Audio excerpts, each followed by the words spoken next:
Quick note before today's episode. I'm speaking on June 5th, 2020, and I'd like to think it's a complete waste of time for me to say this. I'd like to think anyone even slightly interested in listening to this show would be on the same page. But on the off chance that's not the case, and because by the nature of the songs we're discussing, this is a political podcast, and in the grand tradition of Fugazi themselves, I thought I'd take just a minute to lecture a mostly like-minded audience. The insane, reactionary, discriminatory, militarized, toxic culture of policing in America has got to change. Black lives matter, and it becomes clearer with every passing day that officers get away with murder, cover up for other cops who murder, resign in solidarity with cops who are punished for murder, and use weapons of war against people who peacefully protest against the state of affairs, that the system and culture is deeply broken and they will fight tooth and nail to keep it that way. When I was a kid, I never dreamed that things could possibly be this bad when I reached middle age, and I'm heartbroken that they are. I've been thinking a lot about lyrics that Ian MacKaye sang in Minor Threat. You say that I make no difference, at least I'm fucking trying. What the fuck have you done? To me, that's not a rhetorical question, that's a real question. What have you done? Not all of us are able to be out there protesting, but have you donated a little bit of money to fight for change? Have you told off somebody for saying some racist bullshit? Have you simply made your voice heard and said that you want justice for the innocent victims of out-of-control cops? I really hope that you have, and I really hope that if you haven't yet, you will do something, anything, as soon as possible. We need you. To anyone who thinks it's out of line for me to say this, why don't you go ahead, delete this episode, unsubscribe from the podcast, and lose my number? I don't need you. To everyone else, thank you for your support. Let's do this thing.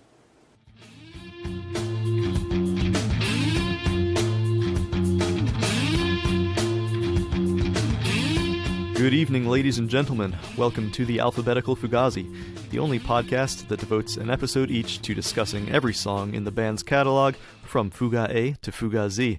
I'm your host, Ian James Wright. Joining me today to discuss Bed for the Scraping from the 1995 album Red Medicine is Michael Kentoff of DC band The Caribbean. Michael, welcome to the show. How you doing? I'm good, thanks. Thanks for having me. I've had a few DC musicians on the show before already. It's nice to add another one to the roster. Chad Clark actually was saying to me that you might be interested in particular. He mentioned you. So I just wanted to ask you first about your relationship with Fugazi as a fan. Do you remember when you first heard them or heard of them, or can you tell us a little bit about how you got into them? I do. I remember pretty vividly, actually.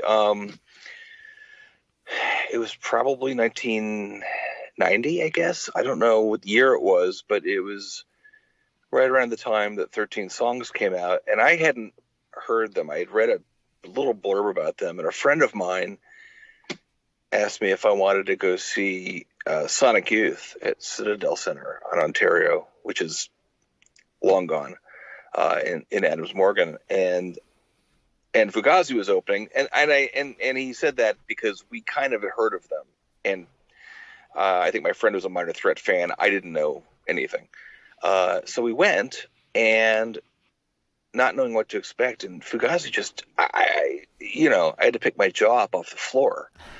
It was so visceral and electric and cool and dynamic that, if I remember correctly, we only stayed for like 4 Sonic Youth songs because we were just fried. We couldn't listen to another band, even though the band we went to see was Sonic Youth. And Sonic Youth didn't suck. It didn't matter. You shouldn't have to follow Fugazi, at least not at that time. It's a ridiculous task. And it's unfair to say that Sonic Youth wasn't up to it. It didn't matter whether they were up to it or not. It just wasn't as interesting. It wasn't as involving. Fugazi was a band that grabbed you by the collar in a way that wasn't simply confrontational. It was like a friendly grab of the collar. I was blown away. And so, I don't know, a couple months later, I saw them at St. Augustine's School in what I think was a cafeteria, but the lights were off. and right around the time of Repeater, right when that record was released. And remember, like 40 people being up on stage, kind of surrounding the band, behind the band, and Guy at one point putting a Rickenbacker in his pants. It was crazy shit. And but it wasn't just rock crazy. It was just that it was emotion, and it was feeling, and it was also this really, all those things with a really, really precise band. And I didn't really know the songs that well yet. So, it didn't matter, because I was just captivated by the dynamics and by the energy and by the emotion of it. So that was about, I guess 1990 that was. And, and then I would bring people to shows occasionally, to see them, because, it was can't miss stuff. I didn't see them a ton, but I really got to know them as a live band, really before I even got into the records. And it took me a long time to get into the records, in a way. Right. As well done as they are, and I know Don Zientara well, and I respect him, and I think he's great. And of course, I'm good friends with Chad, and he remastered the entire catalog. The stuff sounds great, but because my first experience, Note 1, was live, it took me a long time to really enjoy the records. And because also, as a band, in some ways, they're not necessarily the kind of band I gravitate toward, because they're not a hook band. They don't have hooks, really. Mm-hmm. It's not melodic music in the way that I do and that I think of. So live, none of that stuff matters at all. You're just swept away by the entire experience of it. So it took me a long time to get into the records. I did, but it took me a while. Right. I'm with you on that. Fugazis, as much as I love them, they're kind of an outlier in my musical tastes. I'd gravitate more towards melodic, sort of pop hooks. Yeah, that's my jam, really. I don't listen to hardcore. I don't listen to some punk rock, but some Fugazi transcends genre in that way.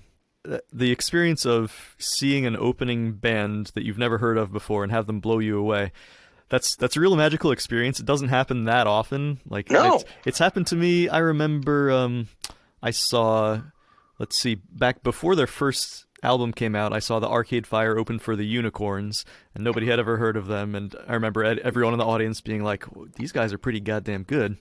And the only other one that comes to mind immediately is I saw a New York band, Screaming Females, open for Dinosaur Jr., and they really blew me away. But it's like I can count on one hand the number of times that's happened, and it's a magical experience, and for it to happen with Fugazi, I can only imagine.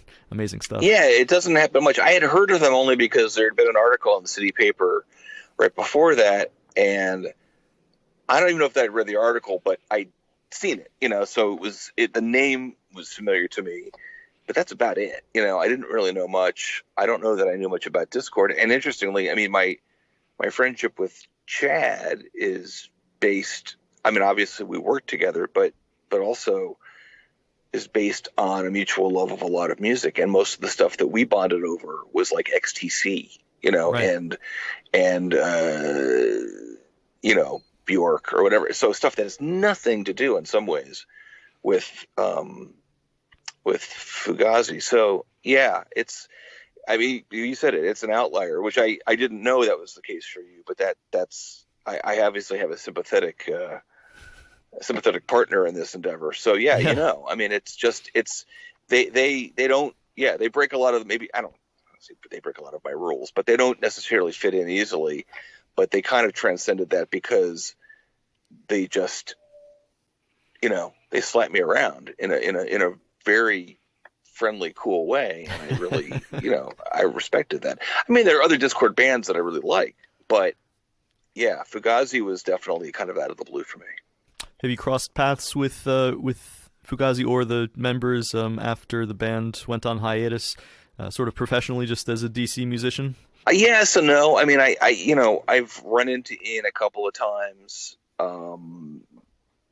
We know who each other. We say hello. We're not friends, but we just we say hello, and he seems like a nice enough guy. And actually, I think Matt knows him better than I do. Mm-hmm. And it's, well, this is kind of funny actually. At Chad's wedding a number of years ago, probably about, I don't know, 9 years ago maybe, I met Guy, and I didn't want to approach him because I didn't want to be a dick, and I just, and he's a very normal guy. He's not some guy you look at and you think, oh, there's a guy who's a rock guy. He's just a guy, wearing a suit, has his glasses on, whatever. And my wife, who's not afraid of any of that kind of stuff, said, oh, come on. And she kind of dragged me and introduced me. And the funny thing about it was, when I met him and introduced myself, and obviously we had Chad as a mutual friend, I didn't want to get into the Fugazi thing. So what I ended up saying to him, and this was genuine, it was actually what I might have said anyway, is how much I loved his production on the Blonde Redhead record, Misery is a Butterfly. It's a gorgeous record. It's beautifully produced, and he did it. And I guess he's used to people wanting to talk to him about Fugazi, I would imagine. Sure. And I said that, and he was like, so we liked each other immediately. He was like, oh, he was really happy to talk about that and be complimented on that, because it wasn't his usual thing, which isn't why I did it. I just did it because it was the first thing that came to mind, and I also didn't want to be a Fugazi fanboy in his lap.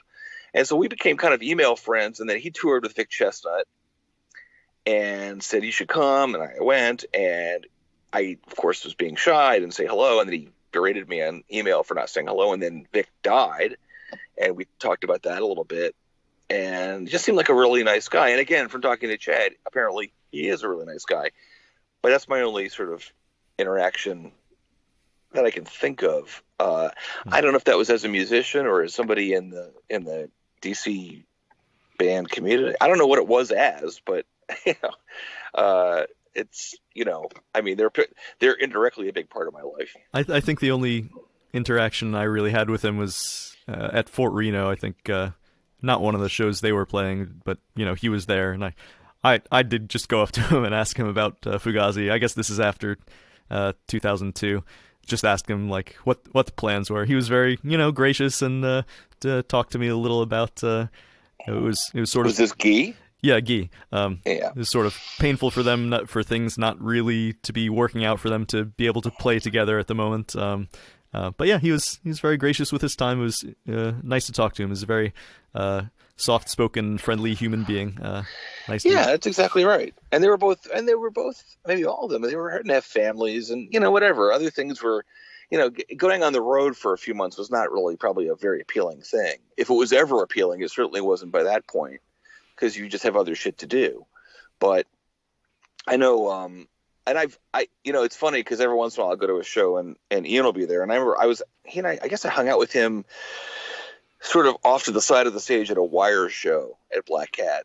And, because he can go backstage to any show he wants to. This was one where I knew that I was friends with the opening band because we were label mates. And so I could go back. So it was one of the few times I could act like, royalty, but it was cool. And as I was, and as seeing and watching with him a band that was certainly a huge influence on me and probably a big influence on him too, Wire, that was kind of cool.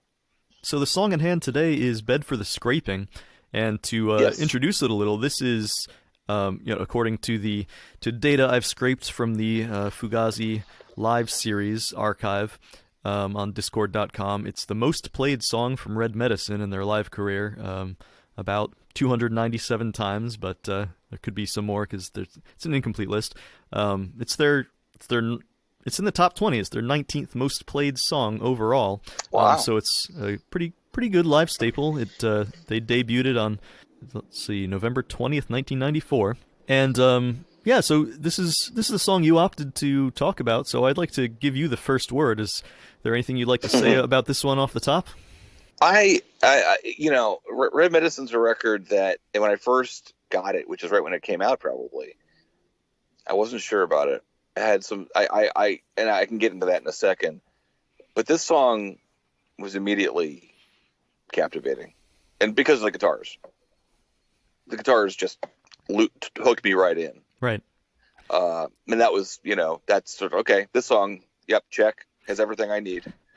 And the interesting thing about the guitars, well, I mean, one of them is the intro is just bass and drums and Ian's vocals, it's sometimes easy to forget that there are no guitars in that beginning part because it's so captivating until the guitars burst in, and then it's like, oh, this is amazing. Yeah, and they burst in a way that isn't necessarily like a lot of stuff they do. Right. It's a very distinct sound and just a guitar part that's, it's almost more like a Robert Fripp thing than what you think of as Fugazi, but it's obviously Fugazi. It's cool. You know what I compare it to in my head is because it's this little ascending run and it's chromatic, right? It's like it's all these three notes in a row, sort of like adding a little, I guess they call it a passing tone in there. But it sort of gives it this interesting little swing feel to it, right? It's not just playing the scale notes; it's playing some in between stuff. It reminds me of. Do you know the song "Animal Nitrate" by Suede? I don't. I know a little bit of Suede, but I don't know anything by title. I don't know. I will listen to it after we disengage. I'll put it in the show notes when this comes out. But yeah, it reminds me. It's the song "Animal Nitrate." It's really cool because it starts out sounding like this, it sounds good, but nothing amazing. It's just this sort of Britpop sound. But then, this lead guitar part comes in the chorus, and it has this like chromatic ascending thing going on that introduces this sort of like swinginess to it that prior to that the song had been just a little bit square, playing the sort of notes in the scale. It's really cool, and it's the same sort of thing that the lead guitars in this do. Something else I wanted to say, just talking about the intro there, is that the drum fill, that really short drum fill that starts out the song. Yeah. You know what it is? I loved it for a while, and it took a while until this clicked. It's practically exactly the Motown drum fill. Yeah. Yeah. If you think of like... best example I can think of is "Ain't Too Proud to Beg," right? Boom, boom, boom. I know you. Yeah. Another good example is "My Girl." There's a guitar for a couple bars, and then it's that fill that starts off the vocals going. I don't know that I ever would have thought of that, but you're spot on. That was a, and I don't say this in a pejorative way. That was a stock Motown fill. They use that a lot. Yeah. And good for them because it's great. It's a great fill. But yeah, you're right. That is that. I don't know. Have you ever seen the documentary about it, "Standing in the Shadows of Motown"? No.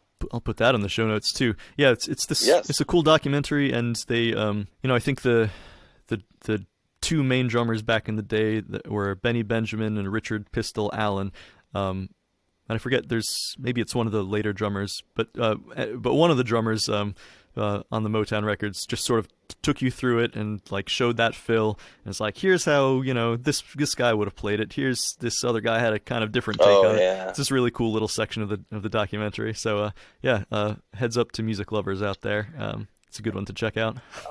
That would be really cool. I will check it out. All right, so I have two things to check out. So, okay. I like to sprinkle some references in here that I know of. Hopefully give some people things to compare. No, I'm glad. I like that. I mean, you and I, in talking about the guitars, we referenced two British bands that are not punk rock. Right. So, that's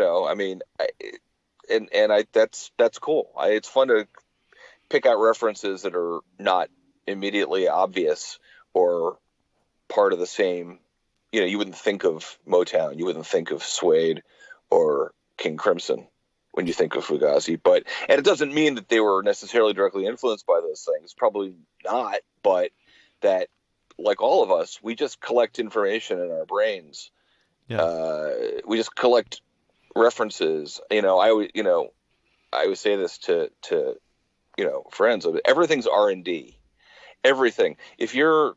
I think, at least my feeling about it is, if you're creative, you're a creative person, and you make stuff, that everything is research and development. Anything that you encounter can work its way into what you do, even unconsciously, which is one of the, and it's not just music becomes music. It could be reading about something, reading about the Templar Knights gets finds its way into a song.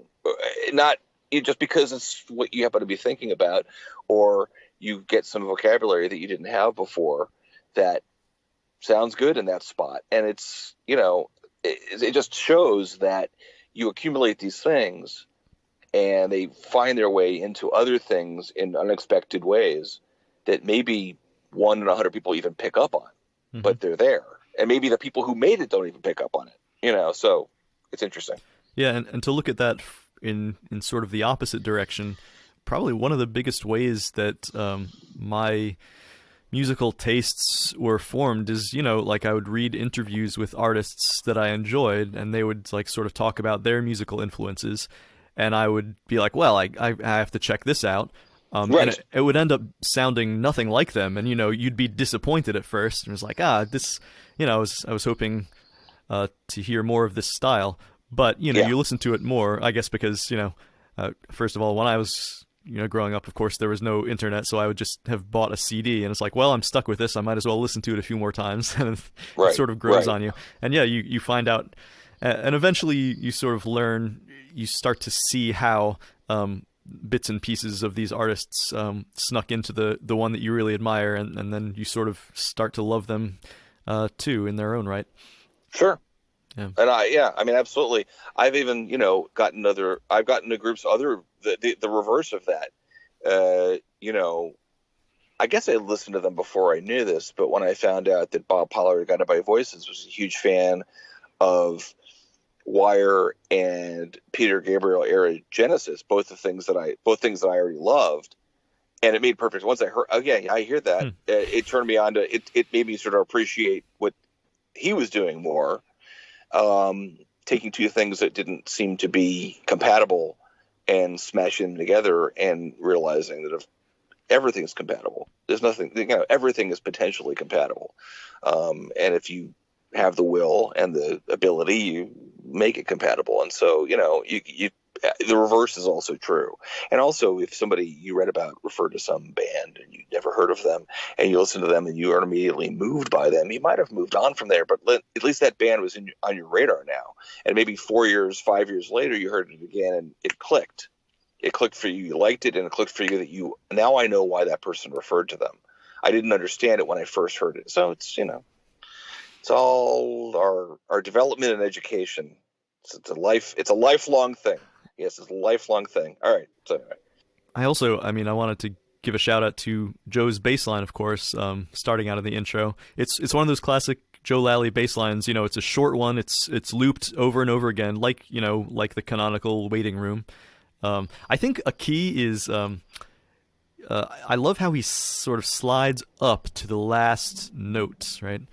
He goes dun dun dun dun dun dun, and then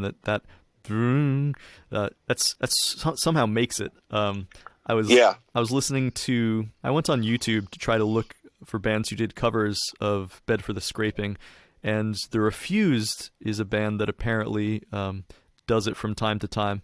And I think they're a good band, but listening to their cover, I was like, yeah, this sort of falls flat. I don't think they're doing justice to it. And one of the reasons is like the bass player is not doing that slide up, and it's just not quite the same. There's the details are everything, and so that's always the thing. The details are always important, and it may be one little thing that you barely even notice, but its absence is obvious, is a gaping hole, and the song has no magic anymore. It might be still cool, but it doesn't have the thing that really brings you back again and again and again and again, and keeps it in your brain. So that's the problem with covers sometimes, Yeah, I mean, you definitely. Plenty of people talk about the art of covering songs and what makes a good cover, and I'm not one of these people who insists it be completely faithful to the original. But I guess what I'm saying is just that I used that to identify something about the original recording that has a big impact that I didn't quite realize until I heard it without that. Yeah, exactly. That's cool. But yeah, as it is, it's like it's got this real driving, propulsive thing going on. It comes together. It's one of it's on the short list of songs that I consider sort of dangerous to listen to when I'm driving. It's Like it. Yes. It makes me want to turn it up really loud and drive fast. And drive faster. Yeah. I'm not a dangerous driver, but there are a few songs. The other ones that came to mind. There's a song called "Black Hawk Down" by Rancid, "Bottle of Smoke" by the Pogues, and another Fugazi song, "Public Witness Program." I think are like these few songs are just like, wow. Be careful with your gas pedal foot when you're listening to those. So not to put those on, or put another way, if you ever are in an accident, we'll all know why. One of those 4 songs is probably playing in the car. Yeah. Otherwise, you're probably pretty safe. Okay. So if you would just send out a warning. That's fair to say. I'm playing Better for the Scraping now, I'm driving, just, I'll just stay off the road. It's cool. Yeah, or, at least if I realize this about myself, then maybe I can drive faster in a less dangerous way. I don't know. If you're out in the open road or on the Autobahn, go for it. That's cool. But I'm on Wisconsin Avenue in Bethesda. I wouldn't try it here. That would not be pretty. All right, new life goal: go drive on the Autobahn, listening to Fugazi. That sounds like a good time. Well, that's actually kind of interesting. Yeah, I hadn't thought of it, but it's kind of a nice combination of things. Followed up with a little craft work, of course. Of course, you have to. So, I guess I'll ask you first of all. I find this song a little impenetrable when it comes to the lyrics, maybe more so than most Fugazi songs. You have any thoughts on them? It's funny because you were saying, I don't know if it was when you and I were speaking before this started, or you were speaking early on in this podcast, but you were talking about the lyrics, and I said, "Uh-oh." I mean, I don't know. I have no idea what the song means at all, and I have no idea what most of my own songs mean, but at the same time. Usually I can find something sort of say, okay, well, you have "I Don't Want to Be Defeated" as the chorus, and it's a great chorus, and it doesn't really matter what it's about because it's awesome to hear and it's awesome to sing. It works, but I don't know. I have usually it seems like usually with Ian MacKay's songs, I kind of know, I get the drift. I kind of know where he's going narratively or what he's, the message or whatever, This one, I admit, I don't know. Maybe that's why I like it so much. I like being mystified by lyrics a little bit. I don't like, I focus on music. I guess I focus on melody first, but I notice lyrics when they suck, right? Because it can shoot down a good song. But and this one, it was never the lyrics except for the chorus, But then when I dove into the lyrics and diving right back in when I knew we were going to talk about this song, I have no clue. And I don't mind that because they work. A lot of good lyrics for me are phonetic. That's more important that they work. And when I write something, it's really, do I want to sing those words? Do I want those words coming out of my mouth? And will it be fun to sing those in that melody? And then I'll make sense of it later. And I think that's, I'm not saying that's what they did, Fugazi did, but it's sort of why I don't hold anyone to a standard of me absolutely understanding what they're driving at. It's okay. They work in the mood and feel of the song. But unfortunately, I can't help you any more than that, though. Yeah. And I have no insight or even any theories as to what the dirty little secret is or anything like that. Yeah. I don't really have an overarching theory about the song, but it's one of these songs that does present some lines that are at least a little vivid. And I mean, the title, first of all, is this very vivid. It's contrasting soft with hard imagery, and it's like, what the hell does that mean? It conjures up. It's almost like makes you think about lying on a bed of springs with no mattress on top of it or something. It doesn't sound pleasant. No. It sounds like almost like for whatever reason, I think of like a sanitarium. Yeah. And these beds and that kind of that faded lime green wall, like somewhere maybe in East Germany. I don't know what it's a vivid image, but I don't exactly know what it is. But I think of Bed for the Scraping, and maybe because the first line is I'm sick with this. I do think of illness. Yeah. Immediately when I see the title, and then when you delve into the song a little bit, I think of illness, and I think of, and there's possibly some part of the song that is about that or is supposed to evoke that. I don't know. Yeah, I agree. It's the biggest vibe that I get is illness, probably mental illness specifically. Yes. Like I mean, the end of it. What else is there to do but go outside? It sort of says agoraphobia to me, or at least some kind of like depression that has you staying inside. You don't realize that time passing, right? My own sweet time says it's 10:24. Hardly recognize simple things anymore. It sort of bespeaks a disconnect from real life, from the normal life that most people live. So yeah, my only feeling is that it's about some kind of mental illness or altered mental state in some way. I do like. I wanted to just a few lines. Bed for the scraping, dirty little secret, reason for the gathering. That also makes me think of like Rosemary's Baby, like some kind of satanic ritual, which is fun. That is fun. Well, it's fun to think about that movie anyway. Yeah, it's cool. So I don't know how much into guitar gear geekery you are, but I did. It did make me think of there's a guitar pedal called the Dirty Little Secret, and it emulates a Marshall Plexi, which is like basically what Ian plays through. So right, that's true. It makes me want. I don't know if it's a coincidence or what. I tried to Google it. Dirty Little Secret Fugazi. The company is Catalan Bread, but I didn't come up with any interview with the owner of the company saying it's inspired by Fugazi or anything. So yeah, I just wonder about that. I wonder about that too. I mean, I guess I don't know, and I don't know when the pedal came out, and I don't know.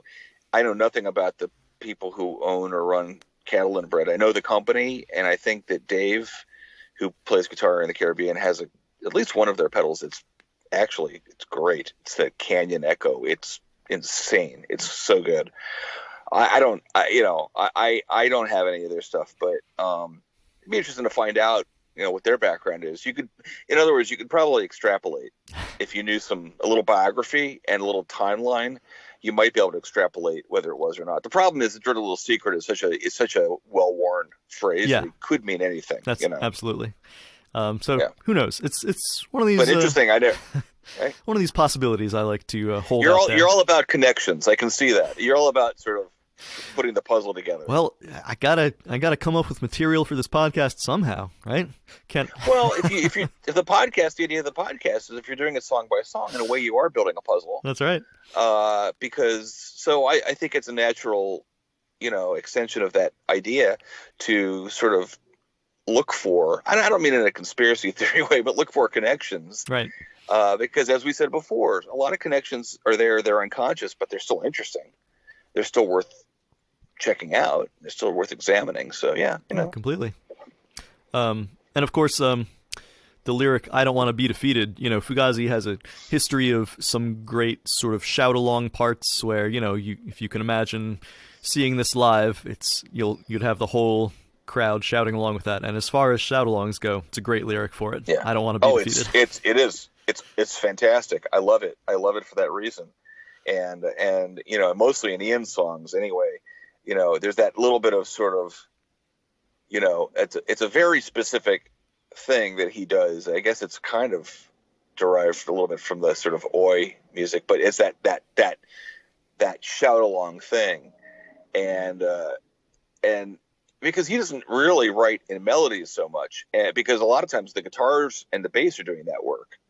The vocalist is not. And so the payoff vocally is often that chorus that everybody just screams at the top of their lungs, which is cathartic when you're there. But actually this recording is so good, I think, that it actually is fairly cathartic just listening to it.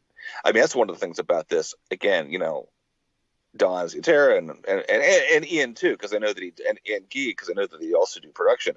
But it sounds great. It's a really cool recording. The guitars at first, they almost sound a little distant. You can hear the room, but it works like a mofo. And I I don't know. This song is one of those songs that even the studio version really just ripped roaring, And once again, I got used to the records, I could appreciate that, and just making records, appreciate. Yeah, they didn't capture the live sound, but they did a pretty decent job. It's pretty convincing, as this is a powerful, powerful rock band, just from the studio recording, and this song has, I think, a lot of that, and then the chorus is just a huge payoff. Well, I think that segues pretty well into our next little segment here called Ratings. Do you like me? Do you like me? Do you like me? Michael Kentoff, if I could ask you, this is the most difficult part of the show, but I like to ask my guests, if you could rate this song on a scale of 1 star to 5 stars, purely within the context of the Fugazi catalog, like your least favorite to your most favorite Fugazi song, how many stars does this one get? I'll say 4. I could lean toward a 4.5 if that's acceptable. But I mean, there are a few songs scattered throughout the catalog. A few of them are on Kill Taker that I probably like a little bit more. But I really like the song. Red Medicine in some ways worked its way from being a record that I wasn't sure I liked to a favorite record of mine. I think it actually accomplishes a lot of cool things. At first I thought it was kind of a forced, like, we're trying to be experimental. Well, you're Fugazi, you don't really have to be experimental, just be Fugazi. And eventually it grew on me that no, they're being Fugazi, they're just trying some different stuff, and it works. So it's a period of their playing, of their recording, that I particularly like, because it's, Kill Taker than this. But I guess I'll go 4, because I'm going to be somewhat conservative. Because if you go 5, then it just seems like, I don't know, there's nowhere to go. I mean, there's a couple songs that I would give a 5. I'll give this a 4 in context. Right on, fair enough. As for me, how about you? As for me, it's a 5. This is it. It's possible that it is my favorite Fugazi song, believe it or not. If not, I definitely in the top 5. For all the reasons. Now you're that making me feel weird. Now you're making me feel funny. No, this is completely subjective. How about if I? Well, of course it is. All right, I'm going to go 4.5. That's what I'm going to leave it at that. Okay. 4.5. So when you're tallying the scores, when you're done for this project 28 years from now, you're tallying all the scores, I'm going to give this a 4.5. It's a great song. It is a great song. It's a great recording of a great song too, and that's not unimportant. Absolutely. It comes through on record, which is hard to do with a song that's clearly designed to be played live.